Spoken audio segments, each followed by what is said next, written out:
This video will be concerned with succession planning. Now, this is the second video in a series of 3 on the topic of succession planning. But there are other videos in addition to these on the nature and role of family businesses, which may also be worth considering. So let's start. The need for succession strategy.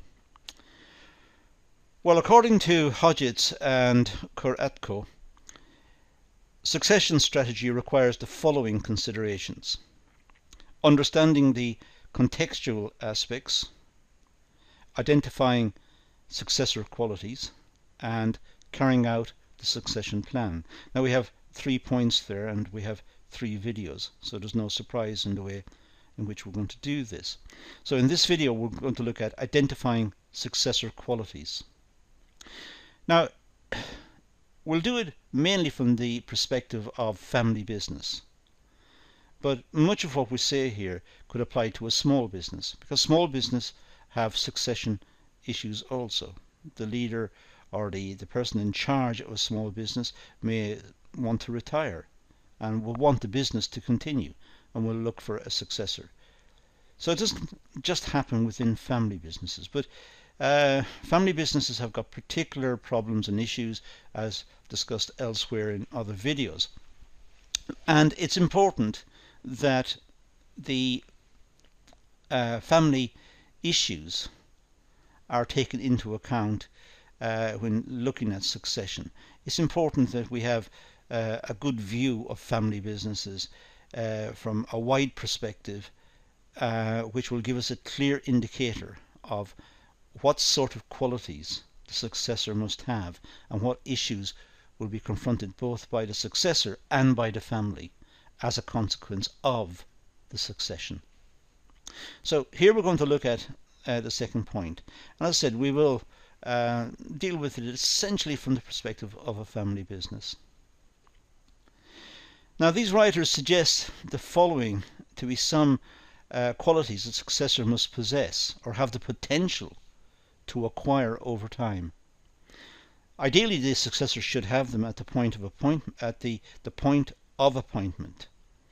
but the successor may be weak in certain aspects, but nonetheless is a good person for the job, and it's believed that he or she will develop the next set of qualities arising out of experience, working on the job, learning by doing, developing over time, so that it will become a very important contributor to the business. So identifying successor qualities, well, they should have the right level of knowledge to run the business. Now, this means that perhaps they've got good education, good technical background, or perhaps financial background. They've qualifications in those areas perhaps, but also they have practical experience. They may have worked in the business for some time and have been monitored and mentored within the business, so as that they can develop, and succession will happen when it's deemed that they are capable of taking over the business. So it's likely to be the case that the successors will have a lot of practical experience. They'll have learnt by doing. They'll have worked in the business. They will have seen the processes. They will know the personnel. They will know the staff. They will know the environment. They know the customers, and they're taking over the business, I should say, from a position of strength, not a position of ignorance of the market or of the processes within the business. They should have honesty and capability. It almost goes without saying. But it's important that the owners of the business trust the successor. It's important that they trust them to apply him or herself diligently to get the best outcomes. And of course, they must have the capability to get the best outcomes. They must be capable of performing the function. They mustn't get confused or be reckless with the resources of the business. They must be capable of working as I said, diligently and effectively within the business. They should have good health to run the business as well. It's important that the appointees, the successor, or it might be a small team that's taken with one chief person and a team to support him or her, but whoever's appointed, they should have good health. They should be appointed in the expectation that they are going to run the business and look after the business for some considerable time. They should have enthusiasm and passion for the business and its goals. They should be enthusiastic about the business. If they're not interested in the business, then they will not try hard. They will not have the commitment to the business. So they should have a real interest in the product, in the market, in the processes. And it doesn't mean that the business has to be small and traditional. It could be a high-tech business. It can be any business. But the successor coming into the business should have enthusiasm. They should have passion for the business and its goals. The personality type must also be compatible with the organization and its culture. If it's a traditional business, perhaps making a traditional product, and by that I mean a product which hasn't changed in design for many, many years, and has regular customers who want that particular product, then that's the nature of the business. And the personality type must be happy with that.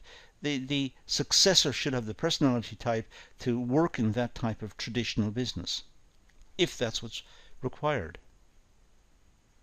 And they should not try to innovate or change the product, because that's not what the consumers want. They want a traditional product. But the same could be said, of course, for a high-tech, small high-tech business. Whatever the customers want, the person who is running the business should try to understand that and try to supply that product.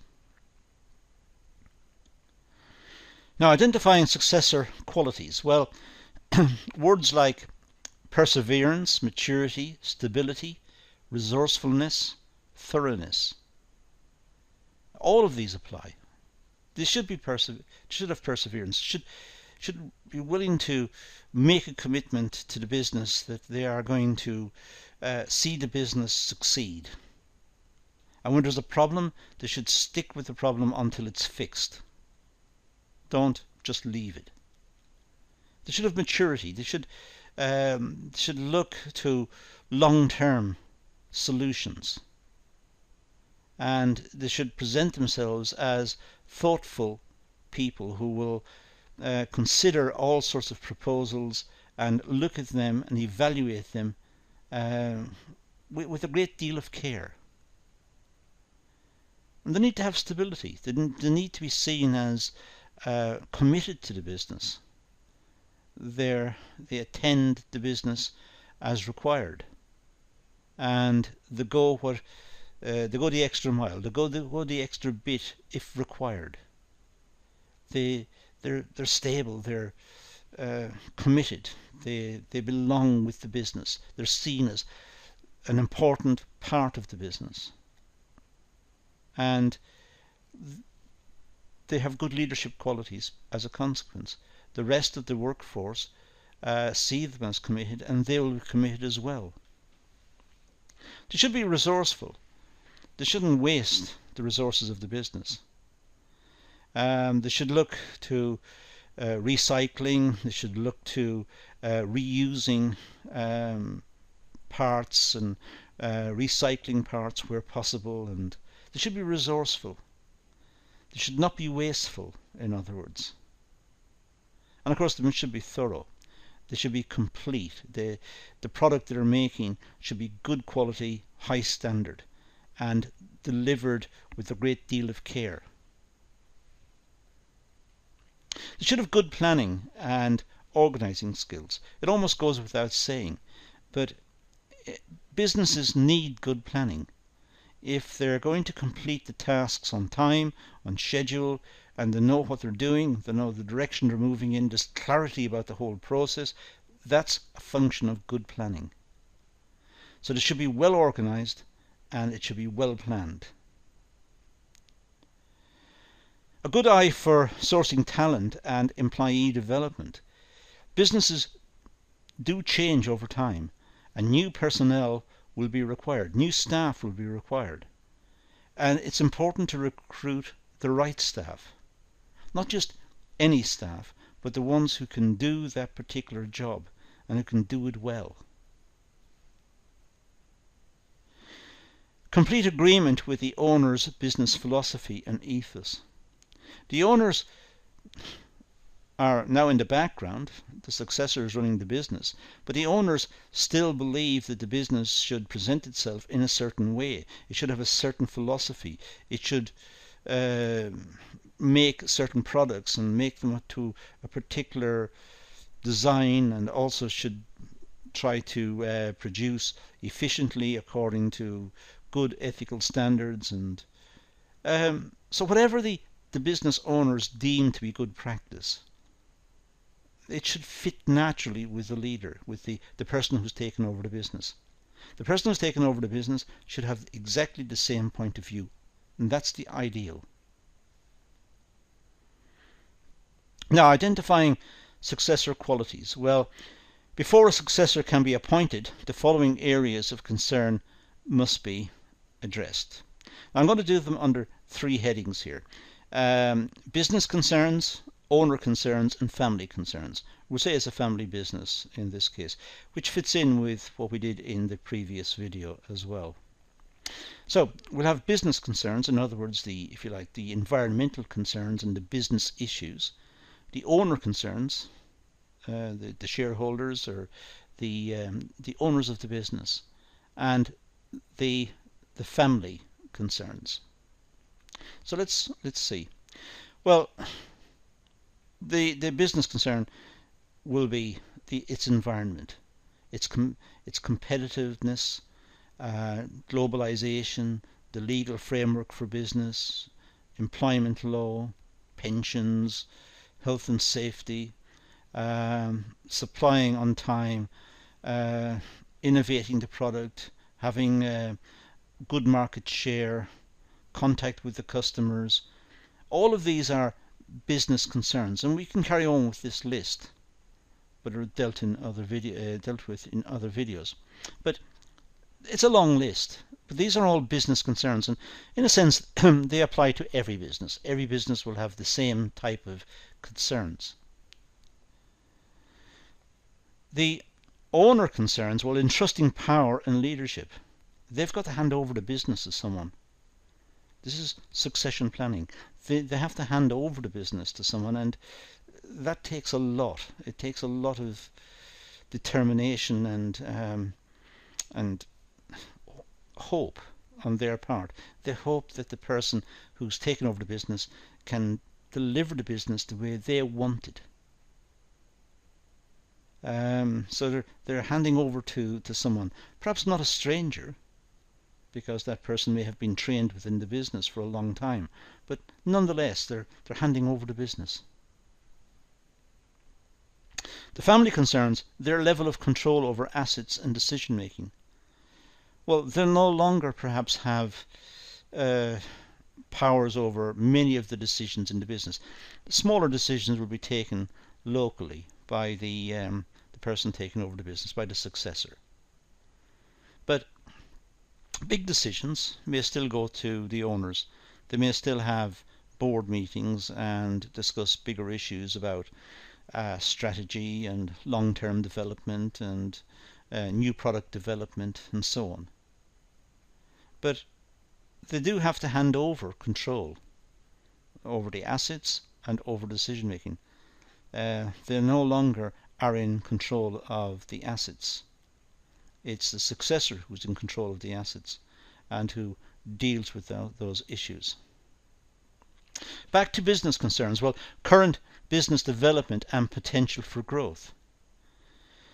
Look at the current business potential. and look at the growth potential of the business.